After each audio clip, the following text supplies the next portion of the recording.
Welcome to back টিএস গিনল। বন্ধুরা, আজ নিজের হাতে ক্যামেলিয়া পদ্ম যে আইডিটি সেটা আমরা ফোটাতে চলে এসেছি বন্ধুরা আপনাদেরকে নিয়ে। আপনাদের দেখুন, প্রচণ্ড মেঘ করেছে আর তার মধ্যে ক্যামেলিয়া ফুটছিল না, যেন মাথা উঁচু করে আমাকে বারবার বলছিল যে ফোটার, সে ফুটতে চায় আর আমি তাই ফুটিয়ে দিচ্ছি তাকে। দেখুন বন্ধুরা, সুন্দরভাবে ফুটিয়ে দিচ্ছি।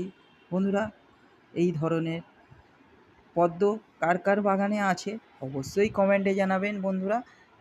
আর আমরা পদ্ম গাছে এত ফুল কি করে ফোটাচ্ছি, তা কি সার দিচ্ছি তার ভিডিও আপনাদেরকে দিয়েছি আগে। দেখুন বন্ধুরা, পদ্মটি আমরা ফুটিয়ে ফেললাম কত সুন্দরভাবে। দেখুন কিভাবে ফোটালাম, আপনাদেরকে দেখালাম কিভাবে পদ্ম ফোটাতে হয়। দেখুন আমরি ক্যামেলিয়া কত সুন্দর একটা পদ্ম। এটি সব রকম জায়গায় হয়, ছোট বড়। বন্ধুরা, বৃষ্টি এসে গেছে।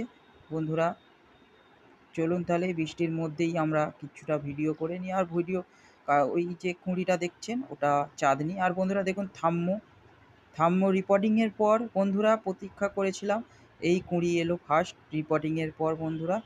দেখুন, আর ফুলটি হলে আপনাদেরকে অবশ্যই দেখাবো কীরকম ফুলটি হয়।